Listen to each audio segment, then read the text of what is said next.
यस्य कारुण्यलेशेन सर्वं सर्वत्र सिद्ध्यति संकल्पितं यदाभीष्टं तं वन्दे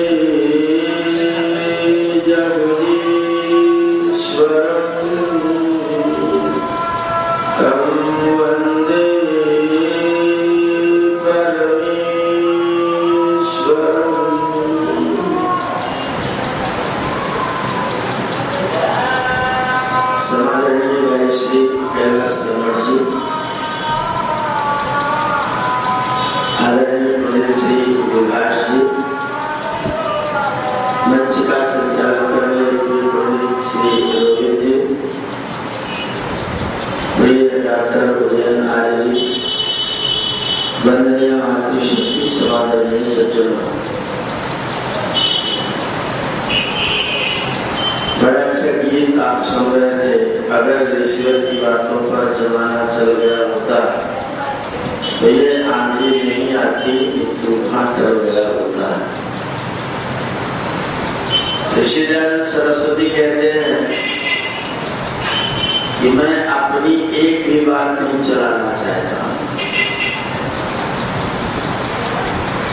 मैं वो बात चलाना चाहता हूँ जो युग युगांतर से परमात्मा की प्रेरणा से और ऋषियों मुनियों के कंधे पर उनके मुखार बिंद से उनके मस्तिष्क से होती हुई ज्ञान की जो अजस्र धारा निकल के आई है, मैं उस धारा का फिर से प्रवाह कराना चाहता हूँ। अलग से मुझे कोई अपना अलग से कोई मत मतांतर कोई विचार मुझे नहीं लेना है। ऋषि दयानंद सरस्वती ने हमें वो प्रदान किया जो हमें परमात्मा ने प्रदान किया था। ये दुनिया किसने बनाई? ईश्वर ने। हमें दुनिया में किसने भेजा? ईश्वर ने। यजुर्वेद के दूसरे अध्याय में मंत्र है कस्त्वा युनक्ति, कस्त्वा युनक्ति। तुझे इस संसार में कौन नियुक्त करता है? उत्तर दिया वेद ने स्वात्वा युनक्ति, वही परमात्मा तुमको यहाँ नियुक्त करता है। फिर पूछा कस्मैत्वा युनक्ति, किस लिए तुमको नियुक्त करता है? तो कहा तस्मैत्वा युनक्ति, अपना काम करने के लिए तुमको इस दुनिया में नियुक्त करता है। हमें संसार में नियुक्त किसने किया? ईश्वर ने। दुनिया ईश्वर ने बनाई, ईश्वर ने हमको इस संसार में ला करके नियुक्त किया और ऐसा कार्य करने के लिए नियुक्त किया कि मैंने जो बात तुम्हारे लिए बना के दिया है इसको तुम ठीक ठाक रखना। परमात्मा ने दो तरह के काव्य बनाए हैं। एक वो काव्य है जिसको कान से सुना जाता है और एक वो काव्य है जिसको आंखों से देखा जाता है, जिसको हम लोग सांस्कृतिक भाषा में दृश्य काव्य और श्रव्य काव्य कहते हैं। जिसको आंखों से देखा जाए वो दृश्य काव्य है और जिसको कानों से सुना जाए वो श्रव्य काव्य है। दृश्य काव्य के रूप में परमात्मा ने विशाल जगत बनाया और श्रव्य काव्य के रूप में परमात्मा ने इस जगत की जानकारी देने के लिए वेदों का उपदेश किया, वेदों का संदेश दिया। परमात्मा ने वेदों में पद बनाए और दुनिया में पदार्थ बनाए। वेदों में पद है और जगत में पदार्थ है और पद और पदार्थ के बीच में हम और आप हैं। हमारा और आपका कर्तव्य है कि हम पद और पदार्थ को ठीक से मिलाएं। जो जो पदार्थ है उसको पद के साथ मिला करके जैसा जैसा पद है वैसा वैसा उस पदार्थ का व्यवहार करें। अगर पद के अनुसार पदार्थ का व्यवहार होगा तो हम समर्थ होंगे, क्योंकि सम्यक अर्थ होगा। और अगर पद के अनुसार पदार्थ को नहीं मिलाएंगे तो फिर अनर्थ होगा। और जब पद और पदार्थ का सम्यक व्यर्थ होगा। अगर पद और पदार्थ को ठीक से मिला होगा तो जीवन हमारा समर्थ बनेगा। परमात्मा ने हमें इस संसार में भेजा और कहीं भी वेद में जिस तरह की राष्ट्र की अवधारणा हम लोग करते हैं ना, ऐसी राष्ट्र की अवधारणा वेद ने नहीं कर रखी है। हम लोग सोचते हैं ना, जहां से हमारी नियंत्रण रेखा होती है उसके इस पार हमारा राष्ट्र है और उसके उस पार किसी दूसरे का राष्ट्र है। वेद ने ऐसी कोई व्यवस्था नहीं बना रखी कि इस सीमा से इस सीमा तक। वेद ने व्यवस्था बना रखी है कि जहां तक मनुष्य की धरती है, जहां तक मनुष्य का निवास है, जहां तक हम सब रहते हैं, ये सब का सब राष्ट्र है। राष्ट्र का मतलब यद राजते तद राष्ट्र, जो प्रकाशित होता है उसे राष्ट्र कहते हैं। ये हम लोगों ने छोटे छोटे देश बना दिए, छोटे छोटे सीमाएं बना दी। वेद की परिकल्पना थी समस्त धरती को एक राष्ट्र समझो, और इसकी व्यवस्था कौन करेगा? तो भगवान वेद ने कहा आत्मा आहारशम अंतर्भूत ध्रुवस्तिष्ठा विचाचरी। आत्मा आहारशम, आत्मा आहारशम, मैं तुमको जनता के बीच से चुनता हूं। जो व्यवस्था संभालेगा उसको कैसा होना चाहिए? इलेक्टेड होना चाहिए, चुना हुआ होना चाहिए। और चुनेगा कौन? चुनेगा कौन? तो क्या? विद्वान सा। चुनाव कौन करेगा? विद्वान करेगा। विद्वान जो बहुत सारे चोर इकट्ठे हो, अपना समुदाय किसको चुने? बड़े चोर को बिठाने लगा, बड़े चोर।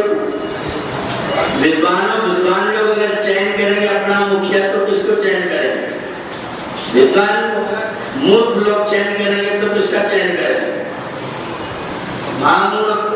चोरों का उस्ताद कोई विद्वान हो सकता है क्या? कदापि नहीं हो सकता है।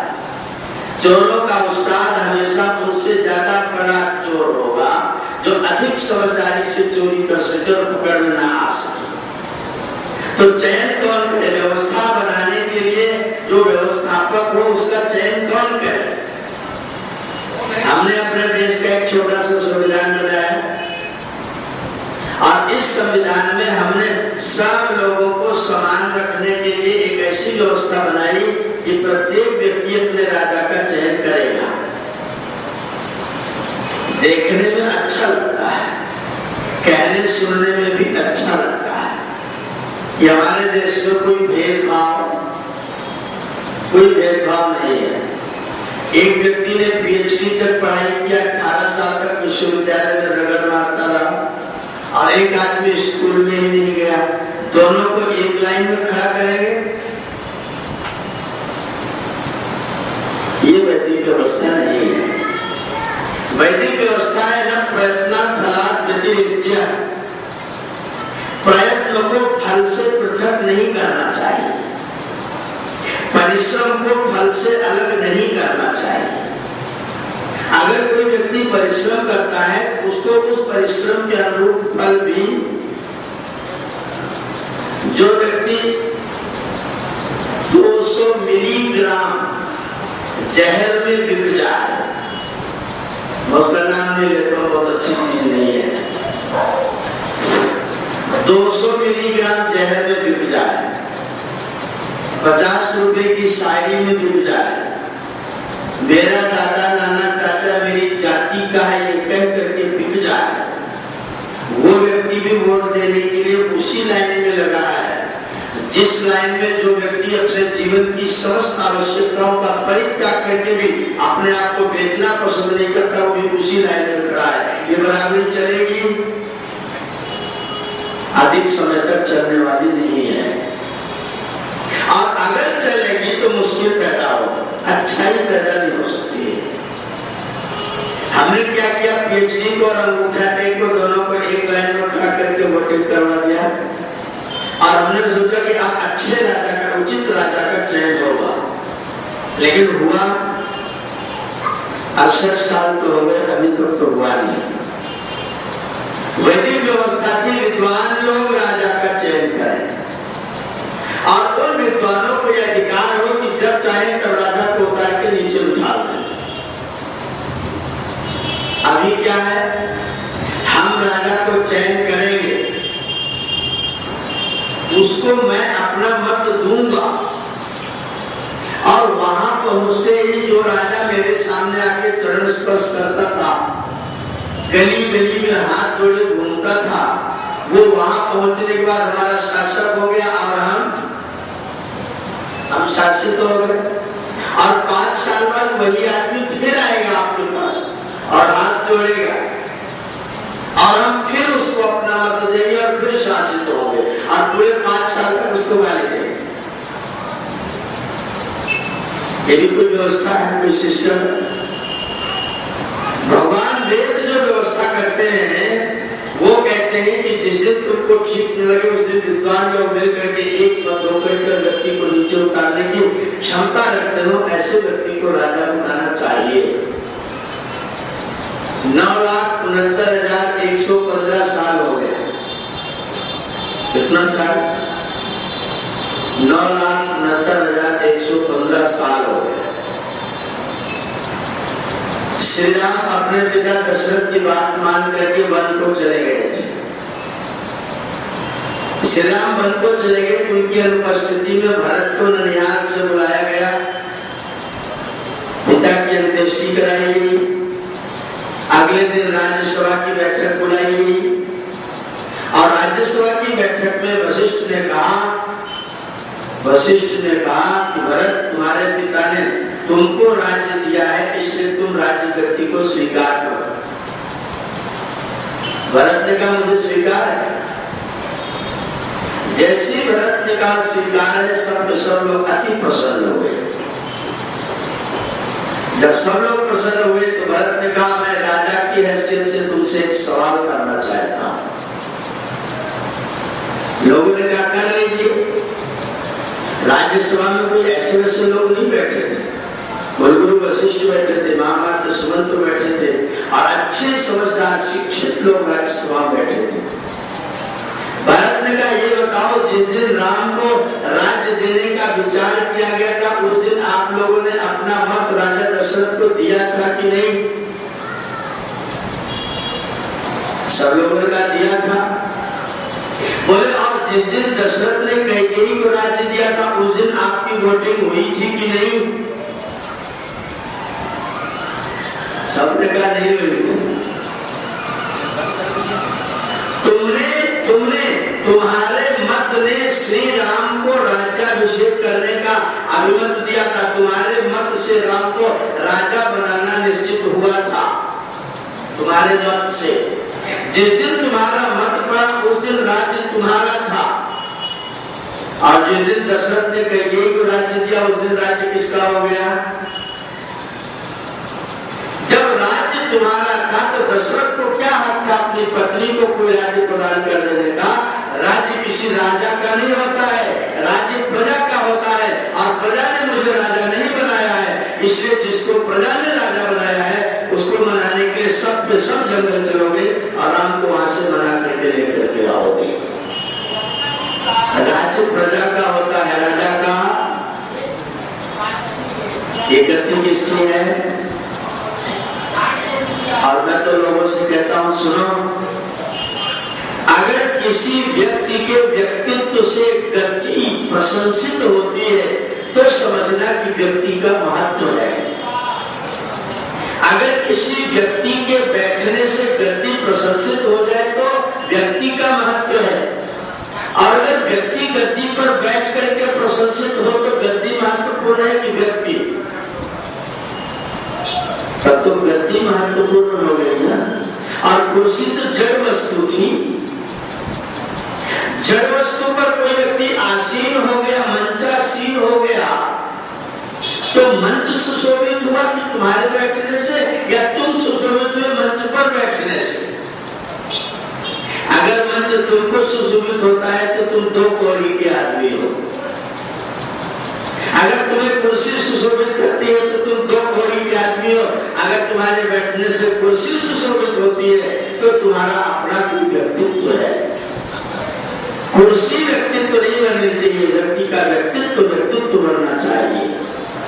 अगर इस व्यक्ति के अंदर इतना महत्वपूर्ण चिंतन विचार है कि इसके बैठने से कुर्सी का महत्व बढ़ता है। राहुल सांकृत्यायन को इलाहाबाद यूनिवर्सिटी ने PhD की उपाधि प्रदान की। राहुल सांकृत्यायन जब खड़े हुए धन्यवाद करने के लिए तो इन्होंने कहा कि मैं गौरवान्वित हूं कि मुझे इलाहाबाद विश्वविद्यालय ने PhD की उपाधि प्रदान किया।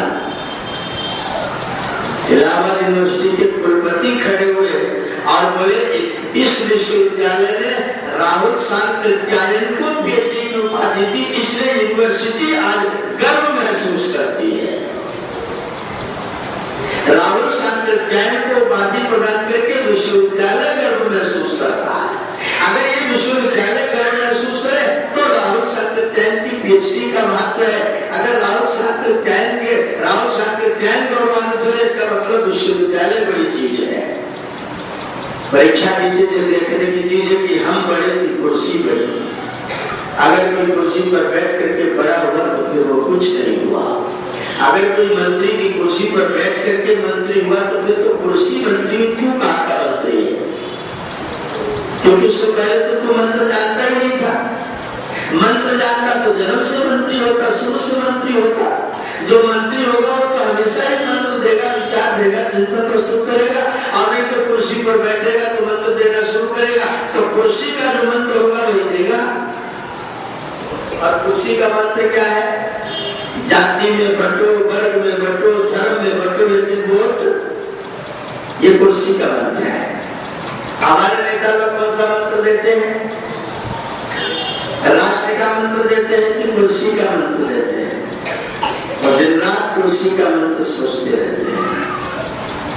आवश्यकता है व्यक्ति अपने व्यक्तित्व की वृद्धि करे, आवश्यकता है व्यक्ति अपने व्यक्तित्व को बढ़ाए। और याद रखना, सीमाओं का नाम राष्ट्र नहीं है, हमारा और आपका नाम राष्ट्र है, मनुष्यों का नाम राष्ट्र है। इसलिए आर्य समाज का चिंतन सुनना, आर्य समाज में व्याख्यान सुनने जाना, तो अपने मस्तिष्क में यह संकल्प पैदा करके यहाँ से जाना कि जब कोई पूछे तुम कौन हो तो कहना मैं भारत हूँ, मैं भारत हूँ, मैं भारत, मैं भारत हूँ। इसका मतलब अगर मैं चोर हूं तो भारत, अगर मैं ईमानदार हूं तो भारत, मेरे ऊपर आश्रित है भारत, मैं जैसा हूं भारत बिल्कुल ठीक वैसा है। अगर मैं किसी भी तरीके से अनाचार में लिप्त हूं तो मेरा भारत, क्योंकि आपके कंधे पर होकर के भारत खड़ा होता है, क्योंकि आप स्वयं भारत हैं। मेरे इस देश की जनता भारतवर्ष है। अगर जनता भा में रत नहीं है, भारत नहीं है, भारत माने जानते हैं ना, जो भा में रत रहे वो भारत है। भा माने ज्ञान, भा माने प्रकाश, भा माने ब्रह्म विद्या। जो ब्रह्म विद्या में रत है वो भारत है, जो ज्ञान में रत है वो भारत है, जो प्रकाश करने में रत है वो भारत है।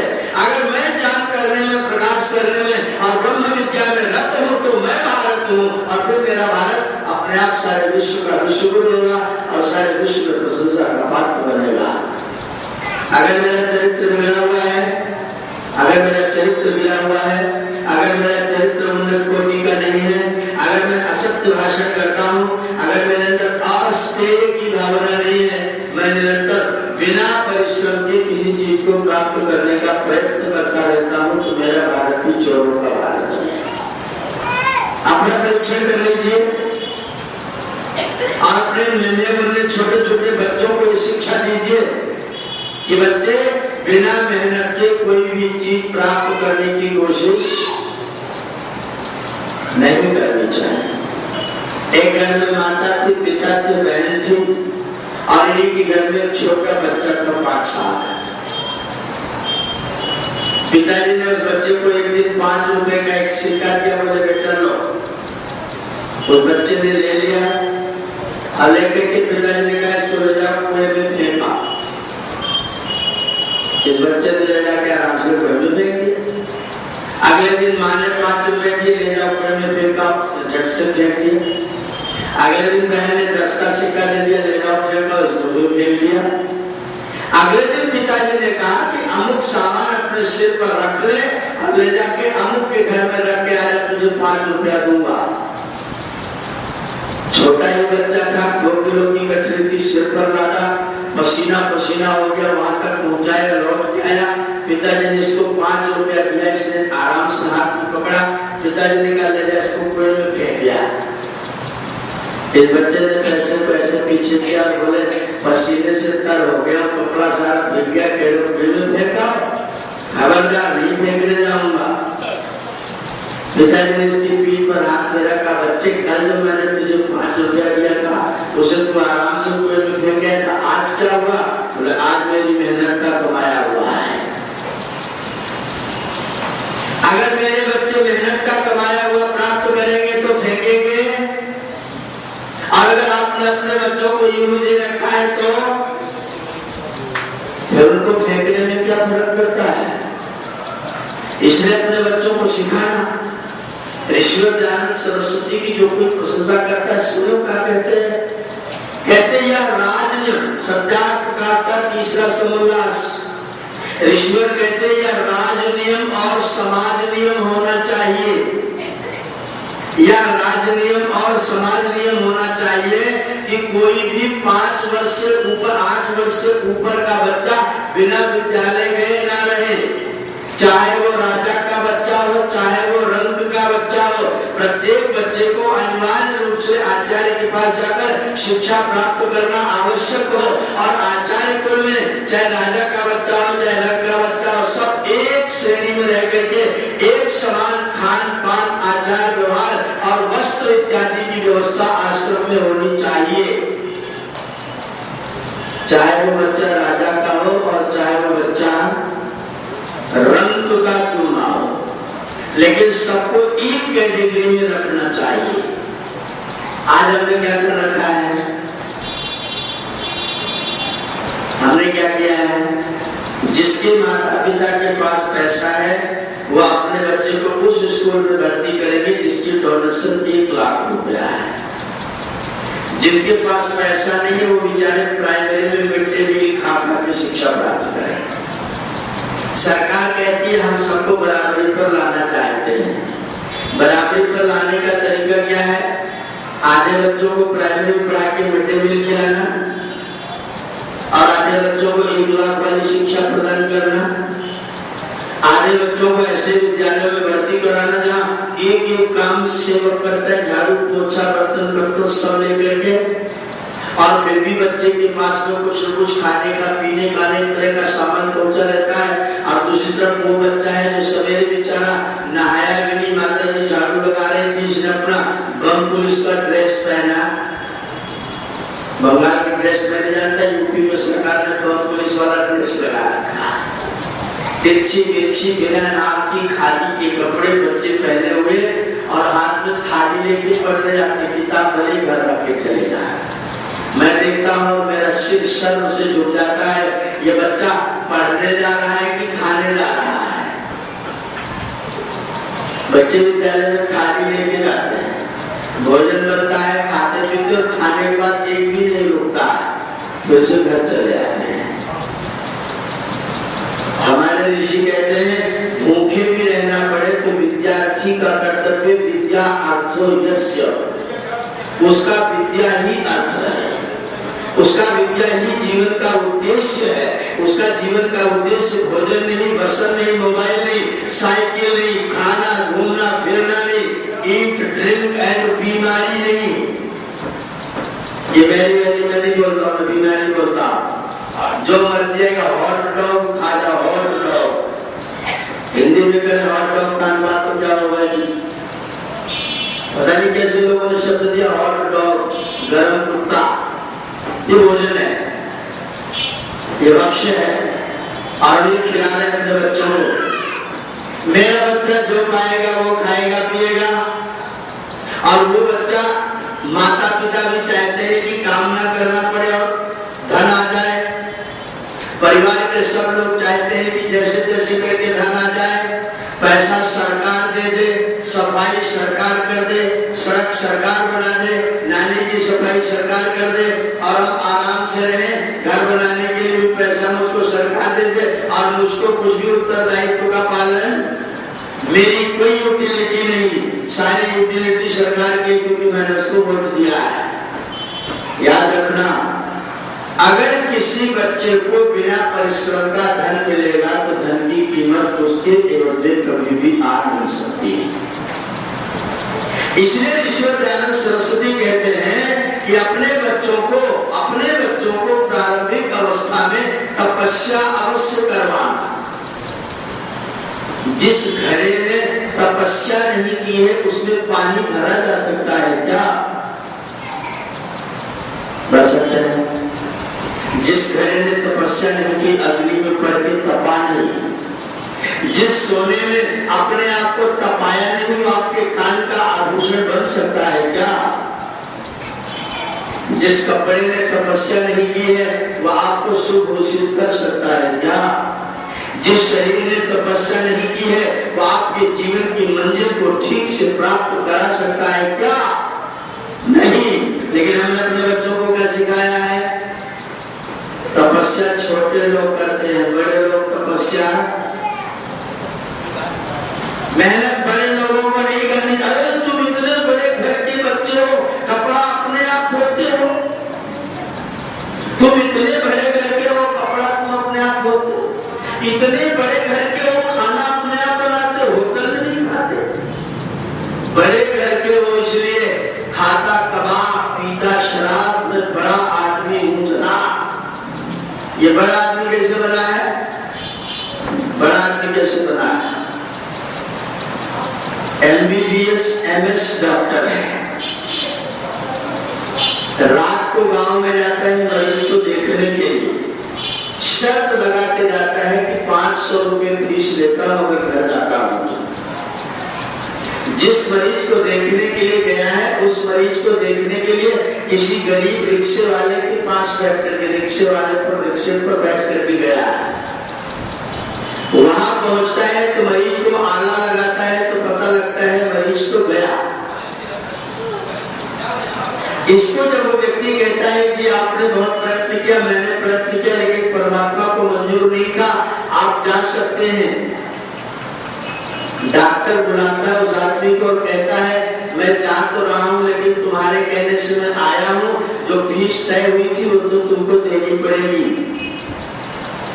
इस व्यक्ति से उसने 500 रुपए ले लिए, रिक्शे वाले की 50 रुपए तय फीस लेकर के व्यक्ति बाहर आया। रिक्शे वाले से पूछा भाई तुम ये ले लो अपने 50 रुपए, डॉक्टर साहब को इनके घर पर फिर से छोड़ देना। वो रिक्शे वाला बोलता है जिस काम से मैं डॉक्टर साहब को लाया था वो काम सिद्ध नहीं हुआ, इसलिए अब मैं तुमसे कोई फीस नहीं लूंगा, डॉक्टर साहब को वहीं पहुंचा के आ जाऊंगा। आपके दृष्टिकोण से कौन ज्यादा बड़ा आदमी है? जिसकी आत्मा मर जाए नालायक क्यों भी बड़ा आदमी होता है क्या? याद रखना, जिसका आत्मा जागरूक है वो व्यक्ति जी रहा है, और जिसका आत्मा ही मर गया उसने कभी जीने की कोई कोशिश आज तक नहीं की है। और मैं तो जहां भी जाता हूँ लोगों को कहना हूं, अगर मेरे जीने से किसी के जीने में जीना नहीं बनता, अगर मेरा जीना किसी के जीने में जीना नहीं बनता तो मुझसे जीना नहीं बनता। मेरे जीने से किसी के जीने में जीना नहीं बनता तो मुझसे जीना नहीं बनता। अगर मैं अपने जीते जी किसी का ध्यान नहीं रख सकता तो मुझसे जीना नहीं बनता। गमों की आंख पर आंसू उबाल कर देखो, बनेगा रंग किसी पर भी डाल कर देखो, तुम्हारे दिल की चुभन भी जरूर कम होगी, किसी के पांव से कांटा निकाल कर देखो, तुम्हारे दिल की चुभन भी जरूर कम होगी, किसी के पांव से कांटा निकाल कर देखो। अगर मेरे अंदर मनुष्यता नाम का तक तो नहीं है। और मैं सोचता हूँ कि मेरे राष्ट्र की उन्नति होगी, मेरा समाज उन्नत होगा, मेरा ये जीवन उन्नत होगा।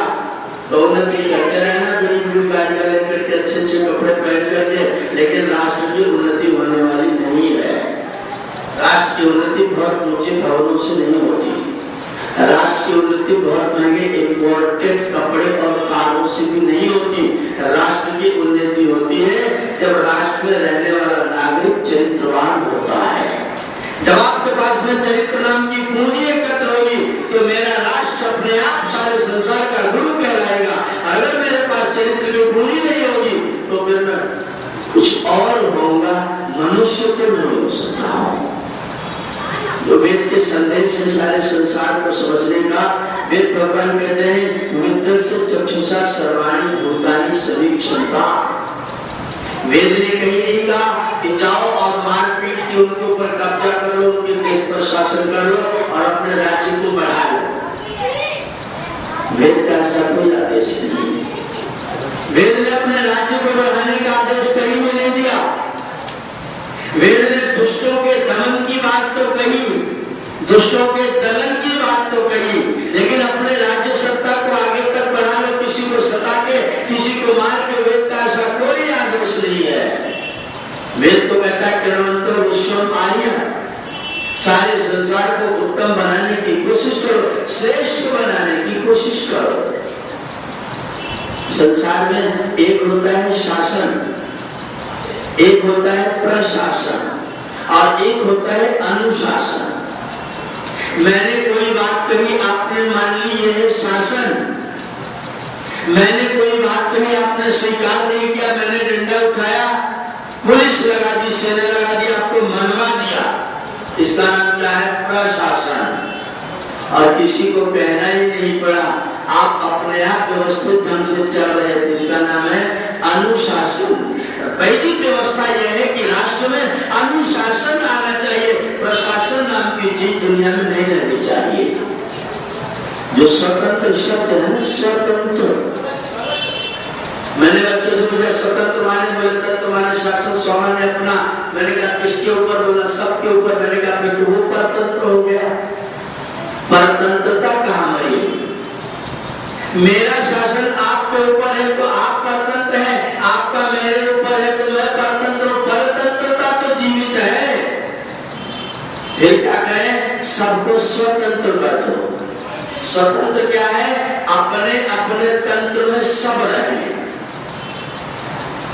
आश्रम व्यवस्था में, गुरुकुल की शिक्षा में जब विद्यार्थी आश्रम में भर्ती होता है तो एक संस्कार किया जाता है। उस संस्कार का नाम है वेदारंभ।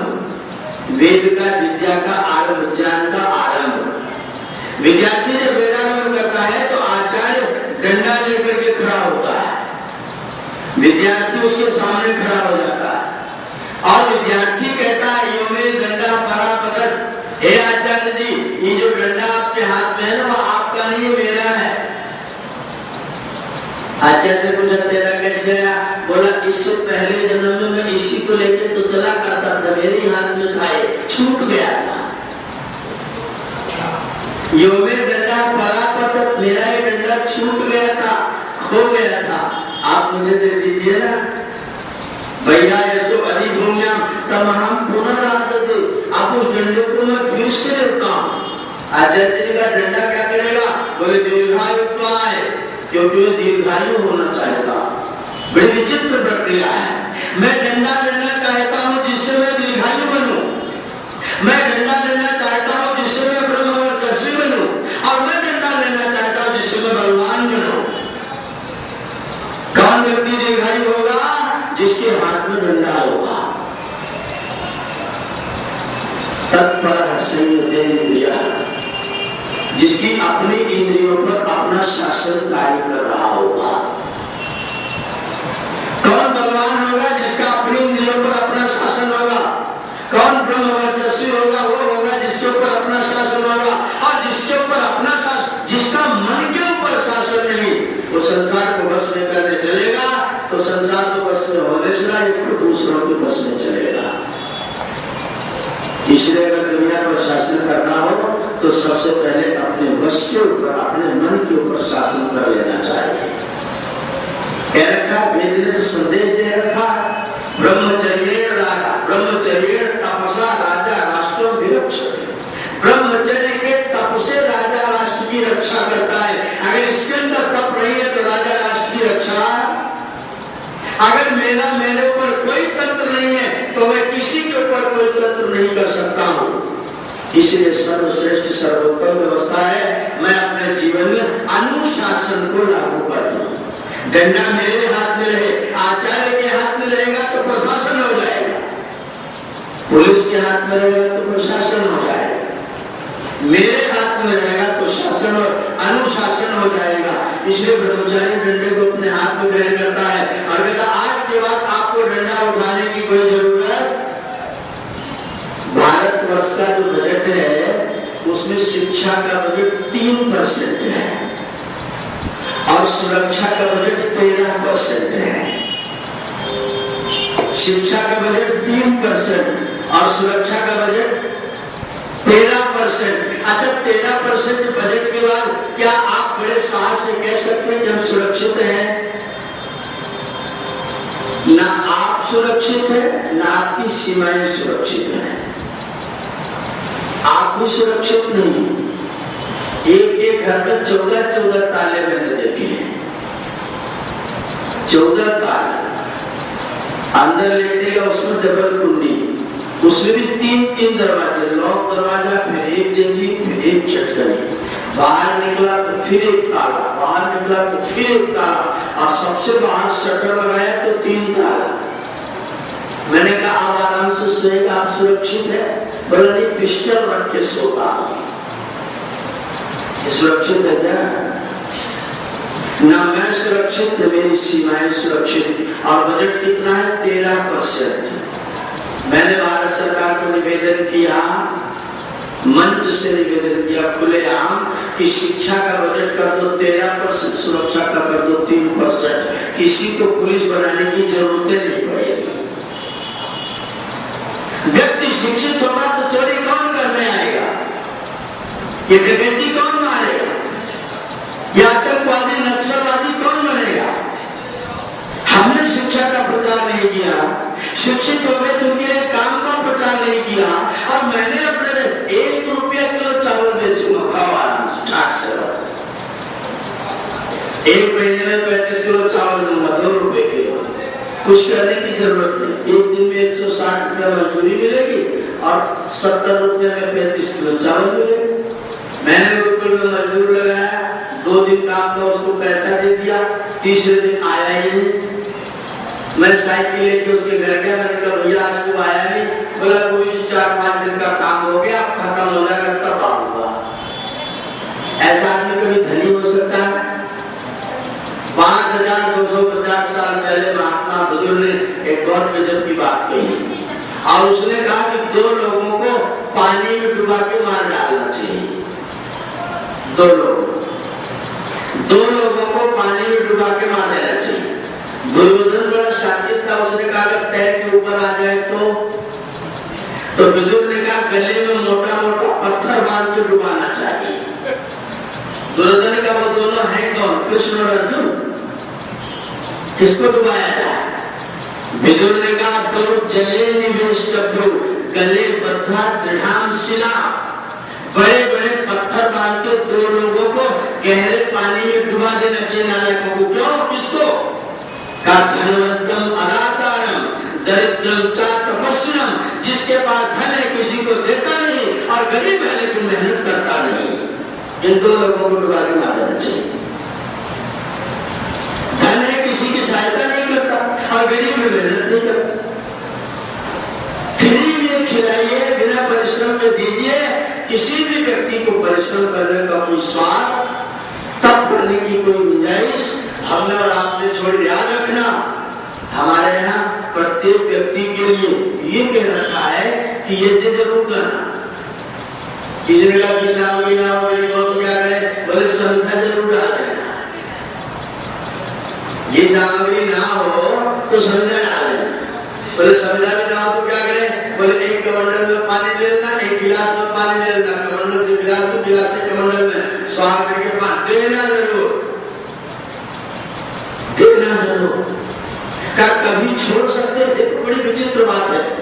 वैदिक संस्कृति की प्राणभूत बात है। कहा मैं जल की जल में आहुति दो, जल की जल में आहुति दो, कुछ तो देने की आदत तो डालो। कहा इसको कभी छोड़ सकते हैं? आदमी जुगाड़ बनाता है, कभी तो कोई वैसे नियम थोड़ा सा तो ढीला करो, इसको कभी छोड़ा जा सके। ऋषि ने कहा छोड़ सकते हो। ये खुश हो गया। कब छोड़ सकते हैं? बोले तब छोड़ सकते हो जब बिस्तर पर लेटे रहो, हाथ न उठे, या फिर तब छोड़ सकते हो जब शमशान में लेट जाओ। दो स्थितियों में छोड़ सकते हो। जला मरियम सत्र, ये जो सत्र है, ये जो देना है, दान है, वो कब छोड़ना? जब जरा के कारण से बेहोश हो जाओ, बेकार हो जाओ, या फिर मर जाओ तो छोड़ देना। जब तक जिंदा रहो तब तक देना छोड़ मत देना। और अगर देना छोड़ दिया तो नादान हो जाओगे, नादान।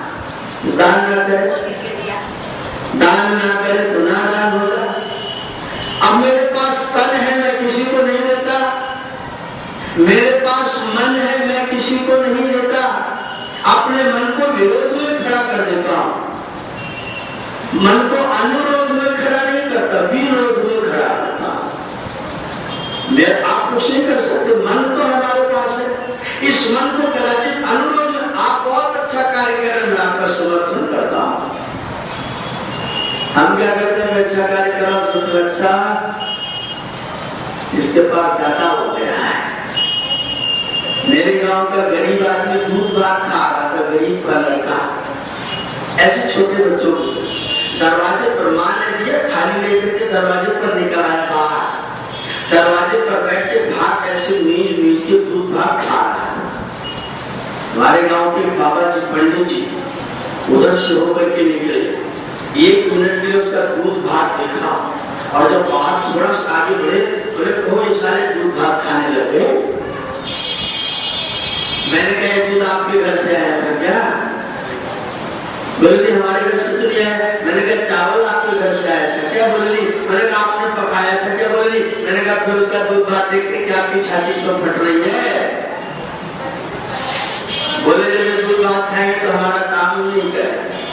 मैंने कहा कल्पना करो कि दूध रोटी दही रोटी खाएं और आपका काम करें, और आप इनका दूध कम पड़ता हो तो अपने यहाँ से भेज दिया करो, ये आपका एहसानमंद रहेगा और आपका काम करने के लिए आएंगे। अगर इनका दूध देख करके जलोगे तो वो जलन के कीटाणु इनके अंदर भी पैदा होंगे, और इनके अंदर पैदा होंगे, कल आपका सम्मान करने वाले हैं।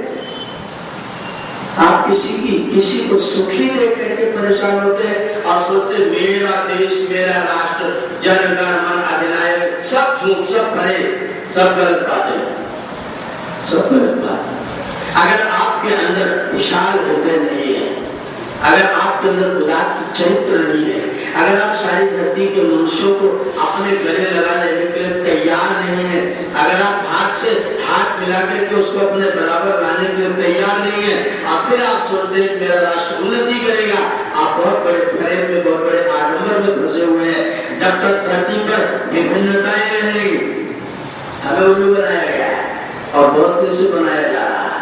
हम नेता लोग मंच से बनाते हैं, कहते ये देश अनेकता में एकता वाला देश है, इसलिए अनेकता को जीवित रखो। किसी को दलित रहने दो, किसी को उचित रहने दो, क्योंकि अनेकता में एकता होनी चाहिए। हमने कहा झूठ है, जब खाना हो तो सब छोटे बड़े अपने अपने अधिकार के साथ, तो लेकिन जब भोजन करना हो तो अरे खाते समय तो कम से कम एक हो जाना। हित की बात हो तब तो सबको बराबर पर खड़े कर लेना।